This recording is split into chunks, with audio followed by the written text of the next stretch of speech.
Welcome back to viewers, this is Goldi Gupta. आज का topic है क्रॉप प्रोडक्शन एंड मैनेजमेंट। तो चलिए आज हम इस पर बात करेंगे। डू यू नो कि जो फूड आता है वो कहाँ से आता है? ठीक है, तो फूड जो है फील्ड से आता है, इट मीन्स खेतों से आता है ना।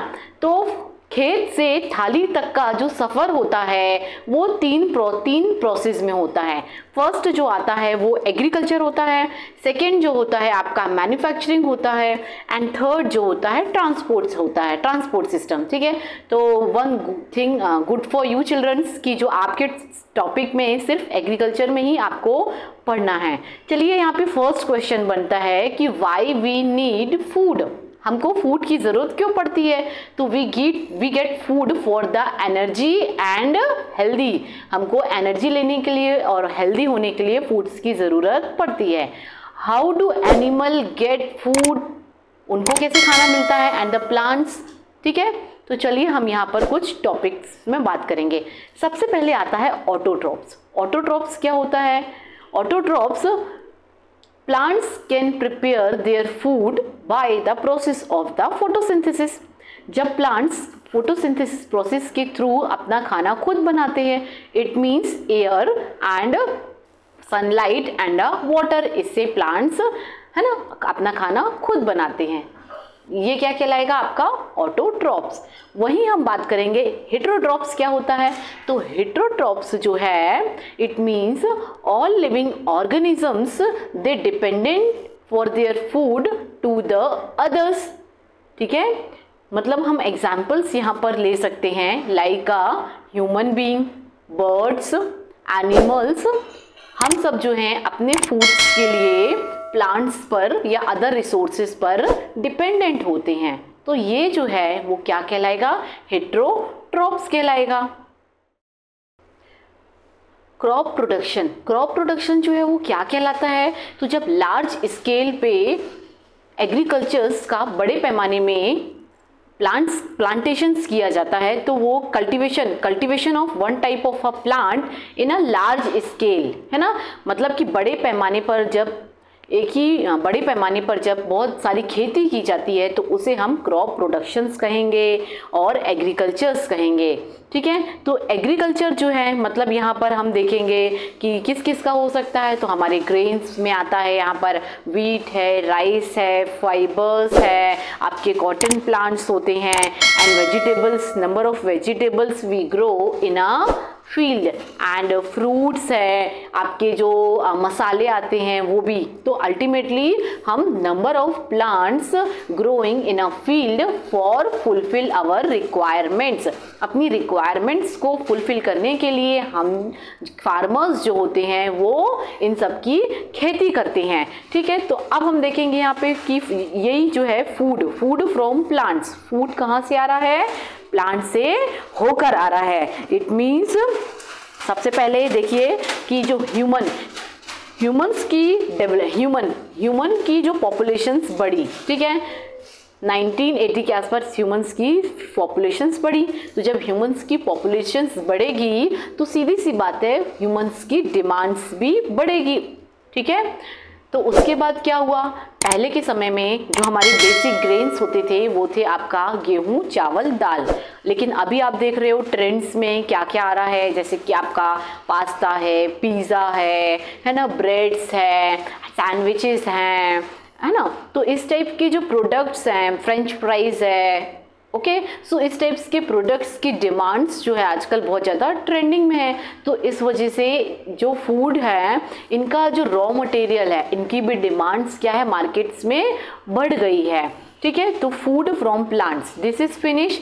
नेक्स्ट जो है आपका एग्रीकल्चर। तो एग्रीकल्चर जो था पहले बेसिकली आपके ग्रेन सीड्स में पहले जो आपका एग्रीकल्चर था वो खाली wheat, rice and pulses, mustard, इन सब में था। लेकिन अभी का एग्रीकल्चर ट्रेंड जो है वो कैसा हो गया है? चेंज हो गया है। ठीक है, तो जैसे कि एग्रीकल्चर जो है यहाँ पर सिस्टमैटिक एंड साइंटिफिक मैनर में किया जाएगा। That crops require balanced supply for water and fertiliser. क्यों? क्रॉप्स जो है आज की एक बैलेंस बना के चलना है। बैलेंस कैसे बना के चलना है? तो क्रॉप्स को यहाँ पर वाटर की भी ज़रूरत पड़ेगी एंड फर्टिलाइजर्स की भी ज़रूरत पड़ेगी। साथ ही साथ प्रोटेक्शंस होना चाहिए अगेंस्ट द प्रोटेक्शन होना चाहिए against of the diseases, paste after harvesting, proper storage and crop essentials. ठीक है, देखिए सबसे पहले आपका क्या हुआ, खेती हुई, खेती की, उसके बाद क्रॉप्स जो हैं उसको क्या प्रोटेक्शन चाहिए। आप देखते हो फार्मर जो है वो अपने खेत में क्या है, एक पुतला टका देते हैं। क्यों? क्योंकि कोई भी आके उनकी फसल्स को नुकसान या हार्मफुल ना कर पाए, ऐसे कीड़े मकोड़े से बचाने के लिए उसमें क्या है, पेस्टिसाइड्स डाला जाता है। उसके बाद हम अपनी जब हमारी रेडी टू कट फसल आपकी जो है रेडी टू कट में आ जाएगी तो हम उसकी हार्वेस्टिंग करेंगे। हार्वेस्टिंग के बाद हम जो है उसको, चलिए अब एग्रीकल्चर के लिए हम यहाँ पर जो है वो क्या करेंगे, तो सबसे पहले हम प्रिपरेशन ऑफ द एग्रीकल्चर के मेथड्स की बात, we will discuss here agriculture methods. Okay, so first point is preparation of the soils की प्रिपरेशन की जाएगी। ओके, कैसे की जाएगी, तो प्लगिंग एंड लेबलिंग। ओके, उसके आफ्टर दैट सोइंग किया जाएगा, देन सॉइल्स का रिप्लेसमेंट जो है यहाँ पर किया जाएगा। अब देखिए plugging soil, preparation of soil में प्लगिंग करना है, मतलब सॉइल्स को जो समझिए आप कॉन्सेप्ट को, जो ड्राई सॉइल होती है तो ड्राइड मतलब सूखी सॉइल जो होगी है ना, तो वो वाटर को एब्जॉर्ब नहीं करेगी, उसमें मॉइस्चर्स नहीं आएगा, तो आपके प्लांट्स उसमें ग्रो नहीं करेंगे। तो इसीलिए यहाँ पर सॉइल्स की प्लगिंग करना जो है वो बहुत ही इम्पॉर्टेंट माना जाता है। तो देयर आर द 2 मेथड्स। पहला आता है ट्रेडिशनल जो ओल्ड पुराने समय में किस तरीके से प्लगिंग की जाती थी। तो आपको भी पता है कि ऑक्सन के पीछे एक जो था हल जो था वो क्या था, फील्ड को जोतता था, है ना, मतलब कि ऑक्सन के at the back of the oxens जो टूल्स था वो उसके लगा हुआ था। ठीक है, तो ये था दिस मेथड जो था वो एक प्रकार से क्या था, ट्रेडिशनल था। लेकिन अभी मॉडर्न मेथड जो है वो क्या आ गया है कि ट्रैक्टर के थ्रू जो tool is attached eight the back of the tractor and उसकी प्लगिंग्स की जाती है। This is the modern method. अब हम पढ़ेंगे यहाँ पर सोइंग मीन्स बीज को छिड़कना। तो सोइंग जो है किस तरीके से किया जाएगा, अगेन 2 टाइप्स, एक तो आपका है आता है मैन्योर और दूसरा आता है आपका फनल के थ्रू। तो मैन्योर मीन्स आप अपने हाथ से जो आपके सीड्स हैं उसको क्या कर सकते हो, छिड़क सकते हो। ठीक है, but it takes a time and not a scientific and a systematic manner. ठीक है, अगर वहीं बात करते हैं मॉडर्न मेथड्स की, तो मॉडर्न मेथड्स में क्या होता है कि एक लॉन्ग पाइप जो है वो अटैच्ड होता है, आपके सीड्स जो हैं वो इस तरीके से जाते जाएंगे और उसके डाउन में है ना, सीड्स आपके कैसे डाउन होते जाएंगे, प्लस वो ड्रिल मिट्टी में क्या करेगा, एक फनल के डाउन में एक क्या लगा है यहाँ पर, टूल लगा हुआ है जो मिट्टी को ड्रिल करके वो सीड्स को एक प्रॉपर वे में सोइंग करता जाएगा। ठीक है, थर्ड आता है यहाँ पर सॉइल्स का रिप्लेनिशमेंट करना, मतलब अपनी आपकी जो सॉइल्स है उसकी फर्टिलिटी को बनाए रखना। अच्छा एक बात समझिए, जैसे कि हमारे लिए हेल्दी होना ज़रूरी है, जब हम हेल्दी होंगे तभी हम एनर्जेटिक्स होंगे और साथ ही हेल्दी होने के साथ साथ हम डिजीजेस से प्रोटेक्ट रहेंगे। तो सेम थिंग यहाँ पर सॉइल्स के लिए भी अप्लाई होती है। अगर सॉइल्स जो है वो हेल्दी होगी तो सॉइल को किसी भी प्रकार कोई भी डिसीजेस नहीं होंगी।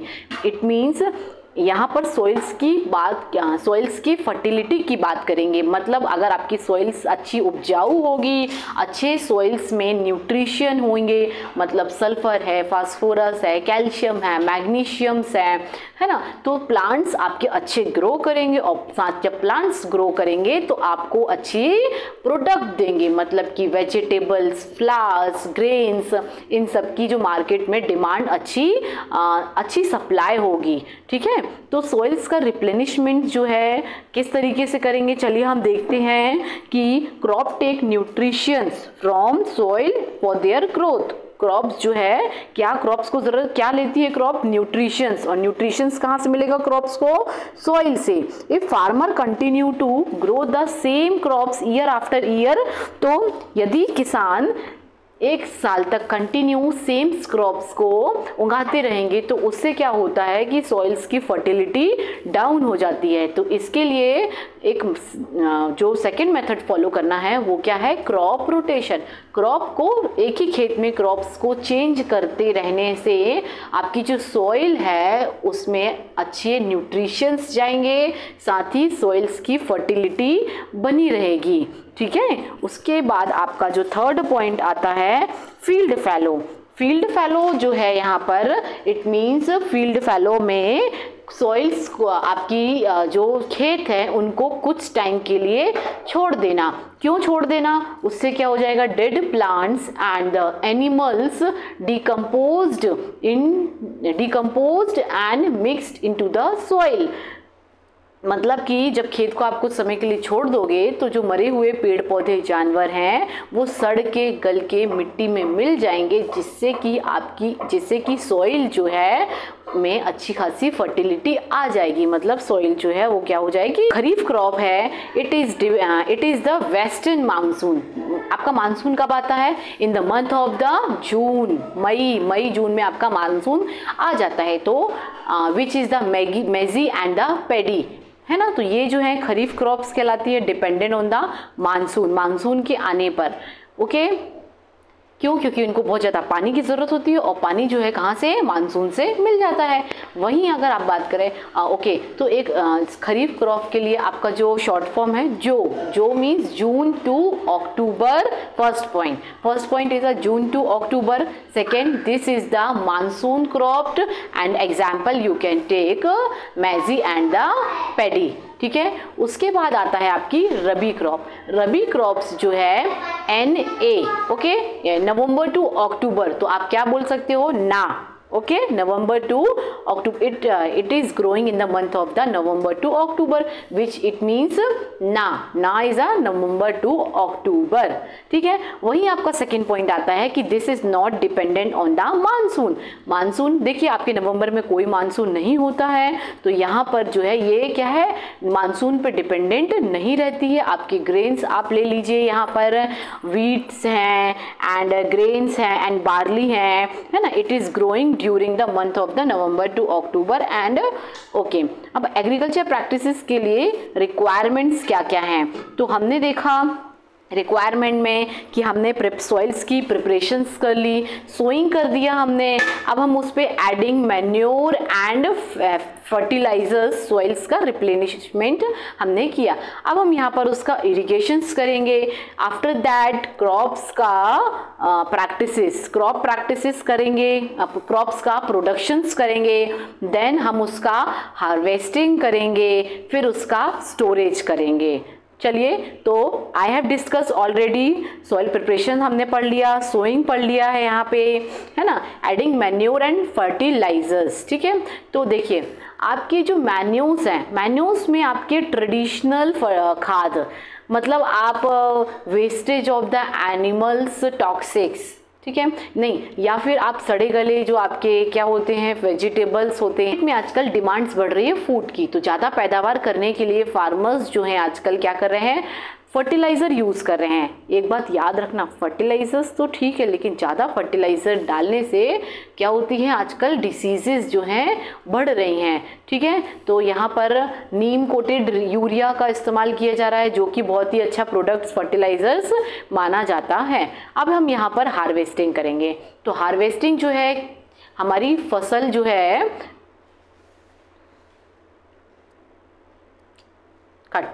क्रॉप्स का प्रोडक्शंस करेंगे। ओके, तो फ्रॉम वीड्स एंड पेस्ट से हमने फर्टिलाइज़र डाल दिया अपनी क्रॉप्स में। अब हम अपनी फसल्स को कीड़े मकोड़ों से बचाएंगे, तो उसके लिए कुछ पेस्टिसाइड्स का छिड़काव किया जाता है खेतों में। बट याद रखिएगा, वो जो पेस्टिसाइड्स हैं वो प्लांट्स को हम नुकसान नहीं पहुंचाते हैं, सिर्फ वो उसमें कुछ प्लांट्स में कीड़े मकोड़ों से बचाने के लिए, फसल्स को बचाने के लिए उसमें पेस्टिसाइड्स किया जाता है। अब हमारी फसल जो है वो क्या हो गई है? तैयार हो गई। इट मीन्स आपकी जो फसल है वो क्या हो गई, एक प्रकार से मिच्योर हो गई है ना। तो उसके आफ्टर मिच्योरिंग क्या करेंगे, उसका हार्वेस्टिंग करेंगे। तो हम यहाँ पर फसल को दो तरीके से हार्वेस्टिंग करेंगे। First is the traditional method and second is the modern method. ठीक है, तो ट्रेडिशनल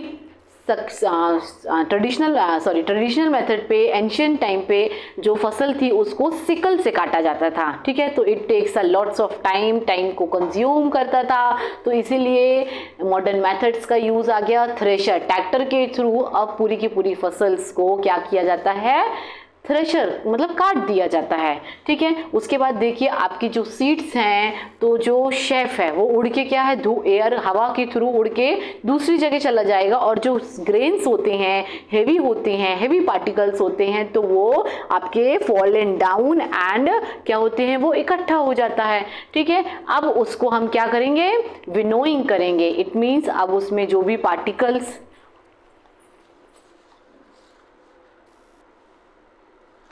चलिए अब हम इरिगेशन के बारे में पढ़ेंगे। तो अच्छा ये बताइए कि जो क्रॉप्स हैं, क्रॉप्स नीड वाटर, है ना। वाटर के थ्रू आपकी फसल जो है वो क्रॉप्स क्या है, ग्रो करती हैं।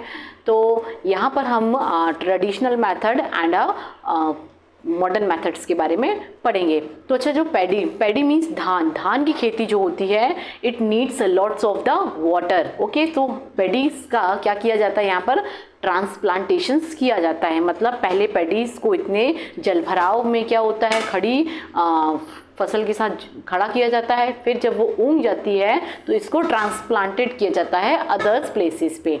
ओके, तो इरिगेशन की बात कर रहे थे हम, ट्रेडिशनल एंड द मॉडर्न। तो ट्रेडिशन में आपके आ जाएगा, ट्रेडिशनल मतलब पुराने तरीके से किस प्रकार से सिंचाई की जाती थी। तो वेल्स होते थे आपके, लेक्स होते थे, रिवर्स होती थी, ट्यूब वेल्स होते थे, हैंड पंप्स होते थे। Okay, these are the traditions method for the irrigation.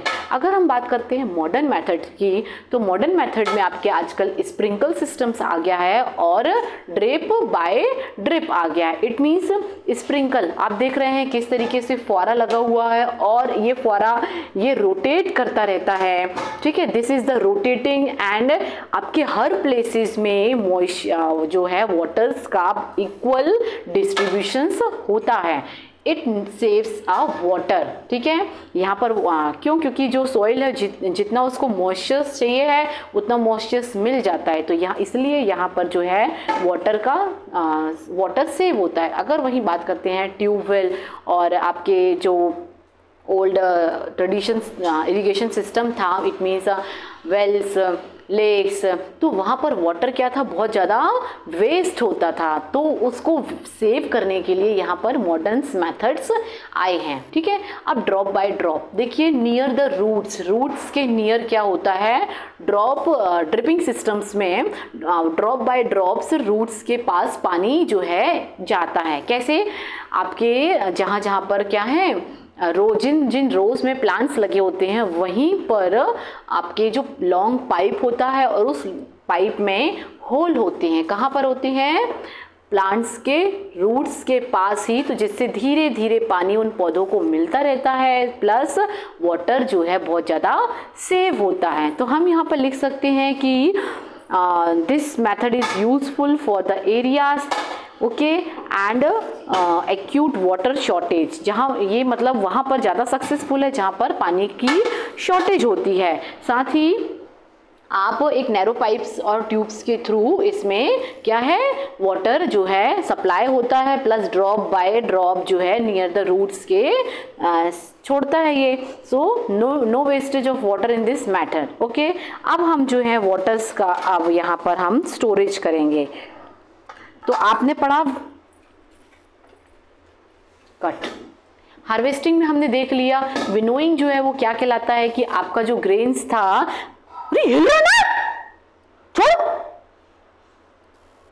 आपका जो ग्रेन्स था वो क्या है, आपने थ्रेशर कर लिया है, इट मीन्स फसल आपकी कट गई है, बट उसमें क्या है अभी बहुत ज़्यादा धान है प्लस आपके ग्रेन्स हैं, टोटली मिक्स हैं। तो अब हम उसको जो है किस तरीके से सेपरेट करेंगे, विनोइंग्स के थ्रू। आपने अपने घर पे भी देखा है कि जब आपकी मम्मा कुछ भी चीज़ उसमें ऐसे अनवांटेड पार्टिकल्स होते हैं तो उसको क्या विनोइंग करते हैं, तो जो लाइटर पार्ट्स होता है ना, बाय विंड एंड एयर के वो उड़ जाता है, ब्लो हो जाता है, प्लस जो हैवियर पार्टिकल्स है वो क्या है नीचे आ जाता है।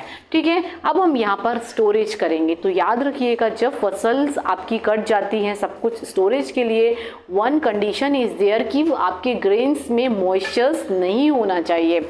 अगर मॉइस्चर्स होगा तो वो बैक्टीरिया या अदर माइक्रोब्स को क्या करेगा, इन्वॉल्व कर लेगा, प्लस आपकी जिससे कि आपकी फसल खराब हो जाती है।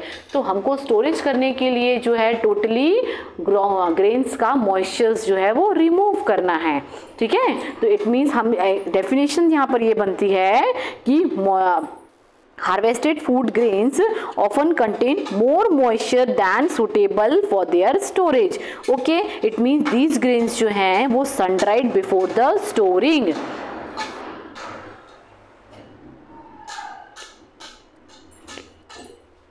चलिए अब आप बात करेंगे, आप तो बोलेंगे आपके दिमाग में कुछ क्वेश्चंस आ रहे होंगे कि जो वेजिटेबल्स एंड जो फ्रूट्स होते हैं उसमें तो मॉइस्चर होता है, वो तो अच्छा उसमें लिक्विड होता है, तो ये क्यों नहीं खराब होते? तो ये इसलिए नहीं होते कि लार्ज स्केल्स में इनका जो है कोल्ड स्टोरेज बनाया जाता है। आपकी जब आपके जो वेजिटेबल्स हैं, फ्रूट्स हैं, जब वो का मैच्योर होने के बाद जब वो वहाँ से कट जाते हैं तो उनको कोल्ड स्टोरेज में रखा जाता है जिससे कि उसकी बर्बादी ना हो। ठीक है, इस प्रकार से हम इनका जो है स्टोरेज करेंगे। फिर आता है crop. Children, this is the whole explanation of the topic. So I hope you children you enjoy this topic. We will meet with next day, next topic. तब तक के लिए stay healthy, stay happy. Thank you.